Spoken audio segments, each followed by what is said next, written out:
আসসালামু আলাইকুম বন্ধুরা, আশা করি ভালো আছেন। আমিও ভালো আছি। আপনারা অনেকেই জানেন না, ওয়াইটি স্টুডিওতে এমন তিনটি সেটিংস আছে যেই তিনটি সেটিংস অন করলে আপনার ভিডিও ইউটিউব নিজে রিকমেন্ডেশন করবে। আপনারা অনেকেই বলেন, ভাই আমার লং ভিডিওতে ভিউজ আসে না, শর্ট ভিডিওতে ভিউজ আসে না, এবং কি আমার লাইভে কোনো লোকজন আসে না, কেউ দেখে না, কোনো ভিউয়ার্স নেই। যদি কোনো প্রকার ভিউজ না আসে, অবশ্যই সেই ক্ষেত্রে আপনার ওয়াইটি স্টুডিওর সেটিংসগুলো চেঞ্জ করতে হবে এবং সেটিংসগুলো দেখতে হবে। অবশ্যই ওয়াইটি স্টুডিওর সেটিংসে যাওয়ার জন্য আপনাকে ফার্স্ট অফ অল ওয়াইটি স্টুডিওটি ওপেন করে নিতে হবে। দেন তারপরে আপনার ওয়াইটি স্টুডিওর যে প্রোফাইল পিকচারটা আছে উপরে, সেই প্রোফাইল পিকচারে একটু ট্যাপ করে দিতে হবে। আমি আমার প্রোফাইল পিকচারে একটু ট্যাপ করে দিলাম। ট্যাপ করে দেওয়ার পর এখানে দেখেন পেন আইকন নামে একটি অপশন আছে।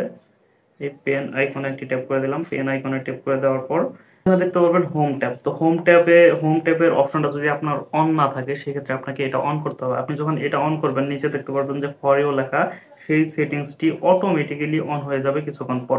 তো এটা অন করার পর এখান থেকে YouTube recommends your content based on viewers interested. আপনি যখন এই সেটিংসগুলো অন করবেন, সেক্ষেত্রে ইউটিউব নিজে আপনার ভিডিওকে রিকমেন্ডেশন করবে। হয়তো বা এখন আপনারা অনেকেই বলতে পারেন, ভাই আপনার ভিডিওতে তো ভিউজ নেই, আপনি এই সেটিংস অন করলে কি হবে, না করলে কি হবে? ভাই আমার আরও একটি চ্যানেল আছে, সেই চ্যানেলটি আমি স্ক্রিনে দেখাবো, কারণ আপনারা বিশ্বাস নাও করতে পারেন। সেই চ্যানেলটিতে আমি মাত্র 24 দিন মনিটাইজ অন করছি এই সেটিংসগুলো অন করে, এবং কি বিভিন্ন কাজ করে। তো কি কাজ করে আপনারা যদি জানতে চান, অবশ্যই এই ভিডিওতে কমেন্ট করবেন।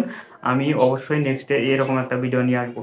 তো এটা অন করার পর দেখেন নিচে লেখা আছে মোর সেটিংস নামে একটি অপশন। মোর সেটিংস একটা ট্যাপ করবেন। ট্যাপ করার পর দেখেন কন্টেন্ট টাইপ, ভিডিও এটা অন করা, শর্ট এটা অন করা, লাইভ স্ট্রিম এটা অন করা। তো এই তিনটা সেটিংস আপনাকে ফার্স্ট অফ অল অন করতে হবে। যদি অন না থাকে, তাহলে এটা আপনাকে অন করতে হবে মাস্ট বি।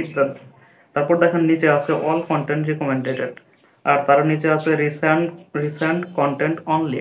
আপনি যদি রিসেন্ট কন্টেন্ট অনলি দেন, তাহলে আপনার যে রিসেন্ট কন্টেন্টগুলো আছে, সেই কন্টেন্টগুলো কিন্তু ফেসবুক রিকমেন্ডেশন করবে। আর আপনি যদি দেন অল কন্টেন্ট রিকমেন্ডেড, তাহলে আপনার ইউটিউব চ্যানেলে যতগুলো ভিডিও আছে, সবগুলা ভিডিও কিন্তু ইউটিউব রিকমেন্ডেশন করবে। তো আপনি ফার্স্ট অফ অল এই সেটিংসগুলো অন করে নেবেন। অন করে নেওয়ার পর এখান থেকে ব্যাক করবেন। ব্যাক করার পর আপনি যখন আপনার ইউটিউব চ্যানেলে যাবেন, দেখেন এখানে কিন্তু হোম পেজটা শো করবে। দেখেন আমার কিন্তু এখানে হোম পেজটা শো করতেছে। এর আগে কিন্তু এটা হোম পেজ শো করে না। এখানে যদি আমি 2-3টা ভিডিও আপলোড করি, সেক্ষেত্রে কিন্তু আমার এখানে ফর ইউ শো করবে। আর ফর ইউ যখন শো করবে, তখন আপনার ভিডিও ফর ইউতে যাবে মাস্টলি। আপনাকে এই সেটিংসগুলো অনেকেই বলবে না। আমি যেহেতু নতুন, তাই আমি আপনাদের সাথে এই বিষয়টা শেয়ার করছি। আমার নতুন চ্যানেলে আমি মাত্র 24 দিনে মনিটাইজ পাইছি, ঠিক এই বিষয়গুলো খেয়াল করে। তো এখানে আরো অনেক বিষয় আছে, সেগুলো হচ্ছে আপনি যে ভিডিওটা ব্যবহার করবেন, সেই ভিডিওর থাম্বনেল, সেই ভিডিওর টাইটেল, সেই ভিডিওর ডেসক্রিপশন সঠিকভাবে সুন্দরভাবে আপনাকে সাজাইতে হবে। সুন্দরভাবে ভিডিও আপলোড করতে হবে। ভিডিও আপলোড করার পর কিছু কাজ আছে, সেই কাজগুলো আপনাকে সঠিকভাবে করতে হবে। আপনারা ভিডিও আপলোডের সঠিক নিয়ম যদি জানতে চান, অবশ্যই কমেন্ট করবেন, আমি সেই বিষয়ে একটা ভিডিও নিয়ে আসবো।